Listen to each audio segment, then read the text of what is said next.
Good morning. Is this Violet's mother? Yes, she's here. May I ask who's calling? Oh, hello. I'm the new homeroom teacher for Violet's class. I'll be taking care of her class from now on since the former teacher will be going on maternity leave, starting tomorrow. Oh, hello. Yeah, I heard about this news a few days ago, but I didn't expect Susan to leave so soon. Nevertheless, welcome. I hope you'll be able to help and take care of Violet. Thank you. It's my duty. Actually, I wanted to talk to you today because I would like to invite you to a meeting with the other parents and me. This way I can better understand the children's personalities and talents in order to find the best way to teach each child. Oh, I'm more than willing to attend. You seem very enthusiastic and dedicated to your job. That's right. Becoming a teacher has been my lifelong dream. I studied and worked extremely hard to achieve this, so I'm very excited now as this is my first class as a homeroom teacher. That's wonderful to hear! Your passion and dedication would undoubtedly make a positive impact on the children's education. I'm grateful that Violet will have such an enthusiastic teacher. Thanks for your kind words. Count me in for the meeting. Just let me know the details and I'll be there to support you and learn more about how we can contribute to the children's education. Thank you for reaching out and welcome again. That's fantastic. I'll share the meeting details with you soon. I appreciate your warm welcome and enthusiasm. See you soon at the meeting. Wow, it's such a small world. I can't believe it's been 10 years since we last saw each other. You have no idea how sad I was when I heard you transferred schools. Why do you keep running away like a scared mouse, just like you did 10 years ago? What more do you want from me? I don't want to bring up the past again. I've tried to forgive you, so it's best if you don't mess with me. Forgive me? Are you kidding? I didn't do anything to you. We used to be best friends. If anyone needs to beg for forgiveness, it's you for moving away and taking the joy from my everyday school life. Best friends? You were a bully. You ruined my life. Ugh, come on, don't be such a drama queen. Haven't you always wanted to be the most popular girl in school? I was just trying to help you. But don't be so hard on me. Those games were really fun. Do you call those inhumane acts, insulting others and making me live in fear every morning, a joke? You started a game where people at school were rewarded for throwing the most food at me, and from then on, every lunchtime was a nightmare. Everyone in school competed to throw whatever they could at me. Even when I hid on the balcony or the restroom, you always found me to continue that cruel game. Yeah, that was so much fun. From then on, I was covered in food every day and smelled.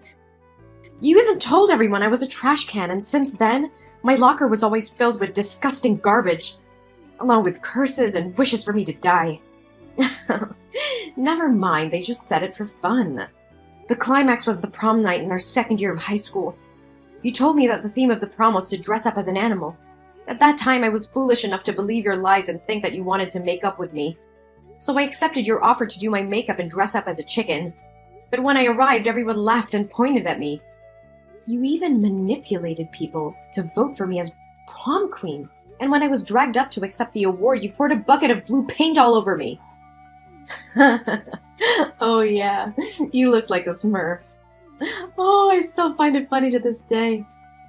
You have such a good memory. How do you remember everything in such detail? I wish I could forget about it too, but those memories left a big psychological impact on me. Despite attending numerous therapy sessions, I still can't erase those horrible experiences from my mind. Ugh, chill out. Can't you take a joke? Those weren't jokes, Farah. They were acts of pure cruelty and humiliation. I was tormented daily, emotionally and physically scarred by her actions. My self-esteem was shattered and I lived in constant fear and embarrassment. Ugh, lighten up, you were such an easy target. Besides, you should have been grateful for the attention. It's not like you were anyone special before. Grateful? Are you serious? No one deserves to be treated the way you treated me. I was a human being just like you. Those acts of torment weren't funny or playful. They were a violation of my dignity and a betrayal of our supposed friendship. Friendship? Ha! You were always so pathetic and desperate for acceptance. I was just trying to toughen you up, make you stronger. Look at you now. Isn't it thanks to my upbringing that you dare speak up against me instead of crying and resigning yourself all day like before? Toughen me up? No. You were just a bully. You enjoyed having power over me, relishing in my pain and suffering. You had no regard for the consequences of your actions or the emotional scars they left behind. Ugh, stop playing the victim. It's been years and you're still dwelling on the past. Get over it already. Get over it. How can I forget the years of torment, the humiliation, and the constant fear? These experiences have shaped who I am today. But I refuse to let you define me any longer. I'm stronger now and won't allow you to belittle my pain. Whatever. You're just being dramatic. It's not like it affected you that much. Those are just rebellious acts. Almost every teen goes through that phase. I believe that when Violet grows up, she'll do the same thing I did to you. Oh no, she'll definitely turn out to be a failure who needs to be taught a lesson, just like her mother. Perhaps in the near future, I'll have to dedicate myself to taking care and paying attention to Violet. She'll be my favorite student from now on. How can a person like you, with such a biased, immoral, and shameless mindset, become a teacher? I will notify the school immediately so they can remove you from your position and find a more suitable teacher for my daughter's class. I refuse to have my child influenced by someone as inhumane as you. What do you think you can do? Don't you know that the principal of this school is my father? Go ahead and share your opinion. Try everything you can to get me fired. But guess what? My father will make sure to write negative comments on your child's school records, making it difficult for her to find a school anywhere else in the future. I will tell the truth about you to other parents, and I'm certain they will support the change of teachers. Oh, really? But let me tell you something. The process of making complaints and getting things done can take months, even years, for the council to consider your opinion. So what do you think your daughter will go through during that time?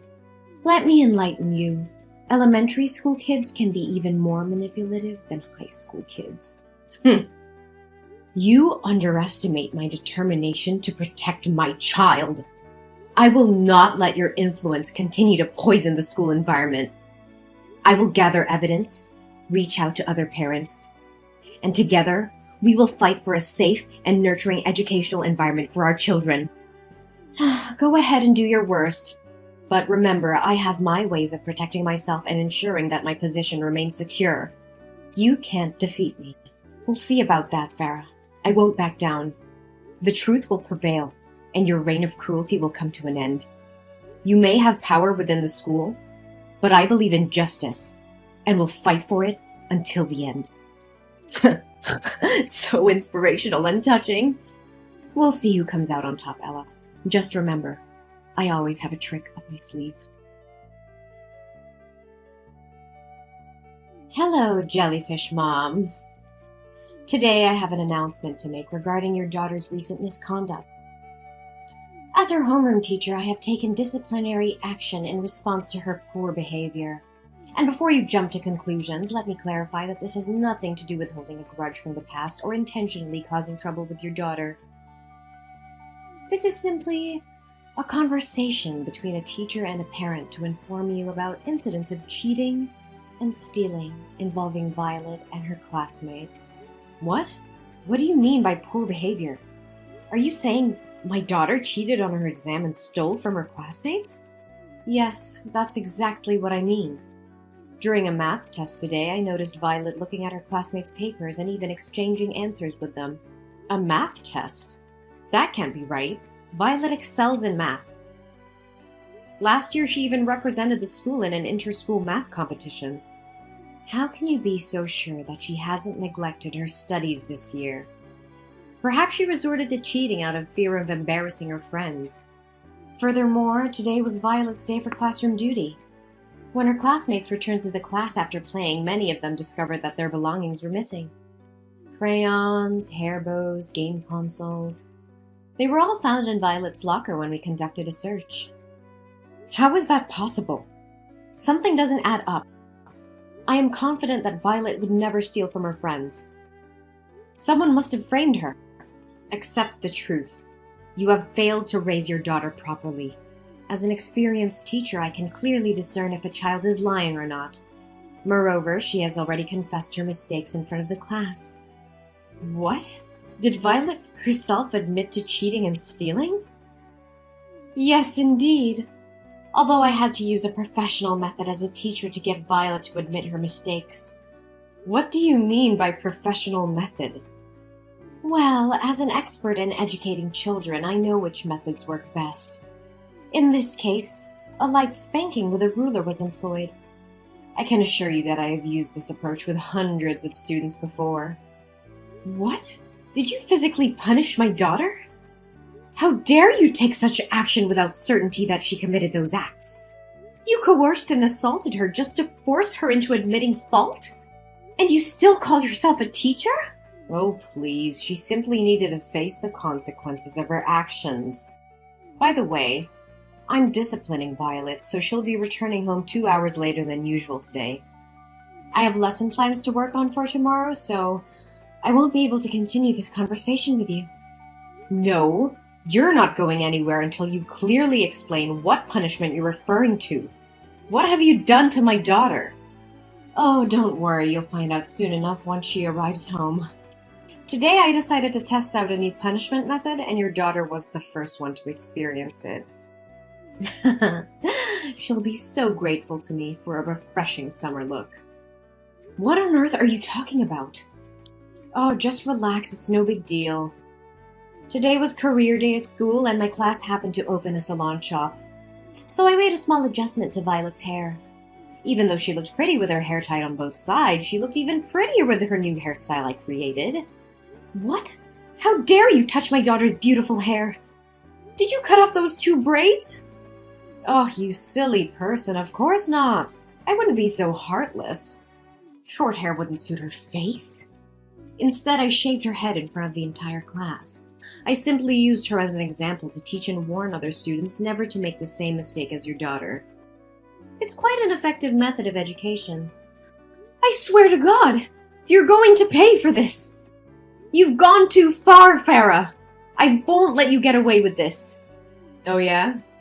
I'm not too worried. If I didn't go this far, she'd never learn her lesson. Don't you know that when parents coddle their children, they grow up to be losers? I'm just doing what I'm supposed to do. You should be thanking me.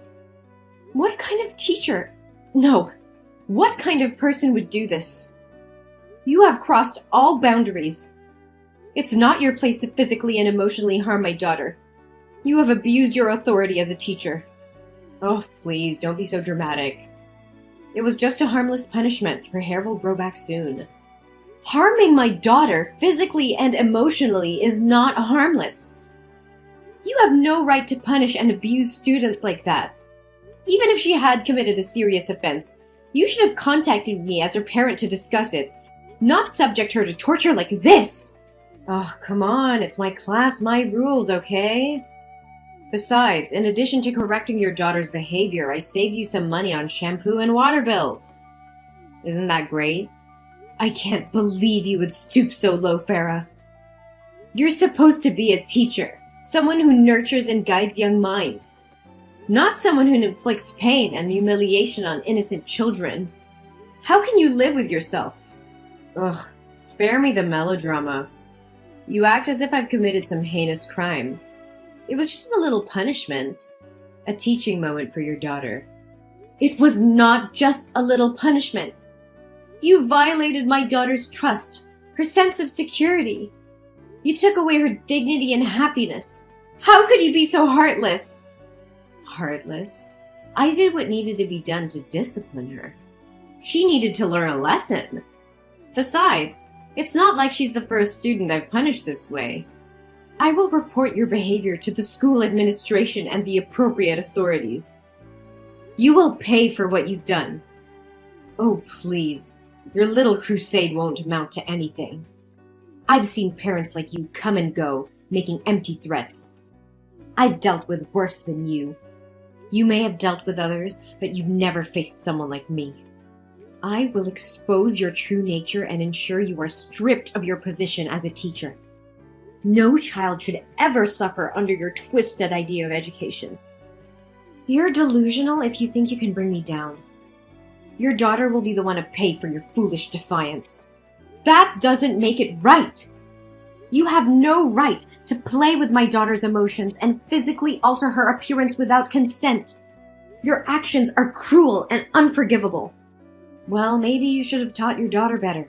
Maybe if she had behaved, you wouldn't have ended up like this. Once again, I can't believe you would sink so low. How dare you intentionally harm my daughter in such a despicable manner? What the hell are you going on about? It's just my responsibility as a teacher. Oh, so it was your responsibility to fabricate a cheat sheet, then purposefully approach my daughter's desk during the math test, dropping it near her feet and pretending it was innocent? Did that answer magically appear in her pocket too? And let's not forget your responsibility to rummage through other students' belongings, hide their items in my daughter's locker, and play innocent while they search for their possessions. You're truly cunning and conniving. What in the world are you trying to imply? Are you making up stories to protect your daughter and shift the blame onto me? The other students in the class will back me up. Oh, you think so? Well, I happen to have video evidence of your malicious actions towards my daughter. Video? What video are you blabbering about? Maybe Susan forgot to mention that there are security cameras installed in the classroom, ensuring parents have complete oversight of their children's safety and the quality of education. Today, those cameras captured everything. What? Security cameras? How is this possible? Why was I never informed? These cameras were installed due to the alarming rise in school security incidents. To protect their child, parents in our class contributed funds for their installation. We all have access to monitor our children whenever we wish. And guess what? This time it worked flawlessly, safeguarding my daughter's dignity. I couldn't check the footage right away since I was on a plane. By the way, I visited your previous school, the one where you were fired, to uncover the truth. No, it can't be true. God, I despise even uttering your name. Did you know you don't even have an education degree or teaching certification? They informed me that you were terminated because they discovered your secret and your extreme misconduct towards the students. So what? What can you possibly do? Even if you brandish that absurd evidence to intimidate me, I won't be afraid. My father will do whatever it takes to keep this under wraps. I won't bother reporting this to the school administration. But mark my words, I will use this incontrovertible evidence to write a scathing expose about you, shedding light on the rampant child abuse and the dangerous presence of uncertified teachers such as yourself. You think writing for a newspaper will make a difference? Huh, that's a pathetic joke. Do you honestly believe any journalist will pay attention to your fanciful tale? Well, I can't speak for all journalists, but I will. And not just any journalist. I am the chief editor of the New York Times education column. Prepare to face the consequences of your actions. Ugh, please, you're just bluffing. You really think I won't follow through with my words, don't you? You underestimate my determination to protect my daughter and ensure justice is served. I have evidence that will expose your misconduct and abuse of authority. The world will know what kind of teacher you truly are.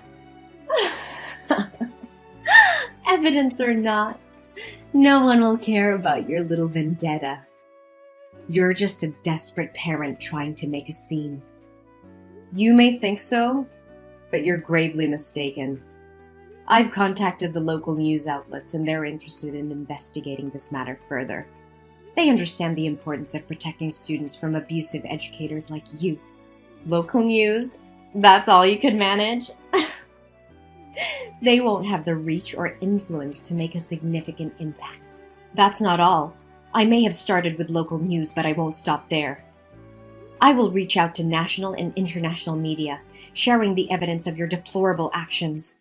I will make sure every parent, every educator, and every responsible citizen knows what you have done. You can try, but I have powerful connections that will protect me. No one can touch me. Connections may shield you temporarily, but they won't save you from the relentless pursuit of truth. The public will demand answers, and those connections will crumble when faced with undeniable evidence. You will be held accountable for your actions. This can't be happening. You can't ruin my career like this. You ruined your own career with your unethical behavior. I'm merely shining a light on the truth. You have no one to blame but yourself. Please, Ella, I beg you, don't go through with this. I made a terrible mistake, and I deeply regret my actions. I never meant to harm your daughter or any other student. I was just frustrated and lost sight of my responsibilities as a teacher. I'm truly sorry for the pain I've caused. Ella, are you listening to me? Ella, come back here! How dare you block me? Ella! The public became aware of Farah's student abuse incident, and the news spread like wildfire. Outraged parents, teachers, and community members demanded justice for the students who had suffered under her care. The evidence, including the surveillance video, was presented in court, leaving no room for doubt about Farah's actions. Farah's trial was swift, and she was found guilty of child abuse and misconduct. The court sentenced her to a significant prison term, ensuring she would be removed from any position of authority over children. Her reputation was shattered, and she lost everything she had worked for. But the repercussions did not end there. The investigation into Farah's actions shed light on deeper issues within her father's school. It was discovered that he had been embezzling funds and covering up incidents of abuse. The authorities launched a thorough investigation, and both Farah's father and the school faced legal consequences. The school's reputation was tarnished, and it underwent major reforms to ensure the safety and well-being of its students. Then, I took immediate action to support my daughter Violet. I sought professional help and took her to a psychiatrist to address any emotional impact from the traumatic experiences. Thankfully, Violet showed resilience and strength, emerging from the ordeal with no lasting psychological harm. During the period when Violet's hair was growing back, I bought her a variety of beautiful wigs, allowing her to express herself and feel confident. The support from me and the love of her family helped Violet regain her self-esteem and move forward. Meanwhile, teacher Susan, who had been on leave, returned to the classroom. Her presence brought a sense of stability and positivity back into Violet's life. With a nurturing and supportive teacher, Violet thrived academically and emotionally, embracing her love for learning and her classmates.